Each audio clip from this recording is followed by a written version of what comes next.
So, IRCC, they just announced that they would be accepting other English language testing systems apart from IELTS. So, apart from IELTS, previously they also accepted CELPIP, but now moving forward, they'll also accept the CAEL, that's the Canadian Academic English Language, the TEF, they used to do that past.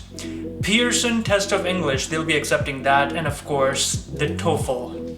Now, here's the thing. There's a lot of confusion going around that, hey, we might be able to get the SDS stream with 5.5 moving forward. There's no such thing. That's just false rumors. Because here, let me show you exactly what IRCC has given as directions for the SDS stream. Now this here, it's directly from the IRCC website. So, have a language test result that shows either IELTS academic or general training score of 6.0 or higher in each skill. So you can't do 5.5 in any of these. So you're reading, writing, speaking, and listening. If you're at 5.5, that's not gonna work. So make sure, don't get confused by that. And of course, the new language test requirements, they'll be starting from August 10, 2023. Now here, check this out as well. They said, we'll accept language test results from additional organizations with their student direct stream application. If we apply before this date, we'll only accept the IELTS academic or general training or TEF results. So, if we apply before the 10th, you can only apply with IELTS. And if you apply after the 10th, only then you can apply with the PTE or TOEFL or the CAEL. Now, here's another thing that you might want to keep in mind. So you might be wondering that, hey, you know what? Great. So PTE is accepted and it's easier, so we'll be able to do better with this. Well, it doesn't quite work out like that. Let me show you exactly what I mean. So now check this out.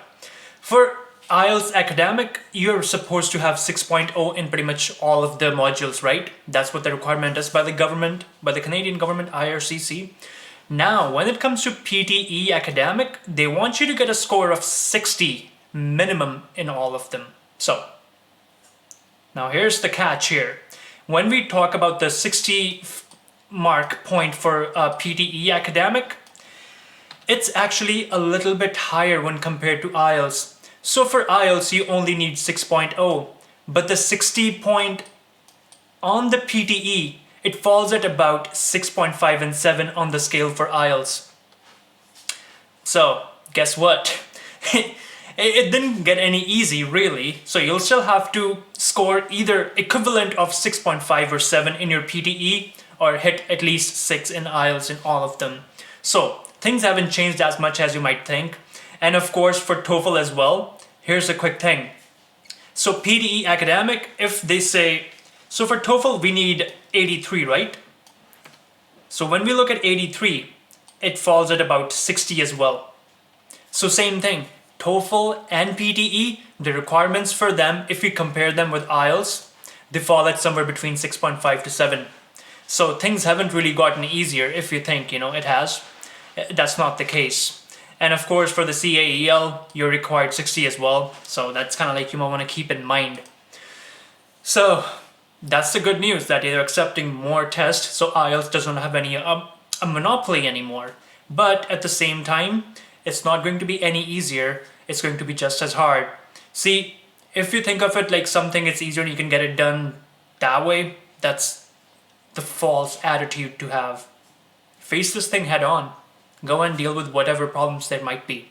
And of course, those of you who are about to apply for your PR or your work permits, if you have done your IELTS, the PTE is still not accepted, so your IELTS counts. So use the IELTS for that. So I hope this video clears up the confusion that you might have about, moving to Canada, studying here, and how IELTS, PTE, TOEFL, or CAEL is the boy to go. Well, subscribe because we'll be putting out more relevant information, and don't get confused. If you have any questions, drop them in the chat. We'll get back to you.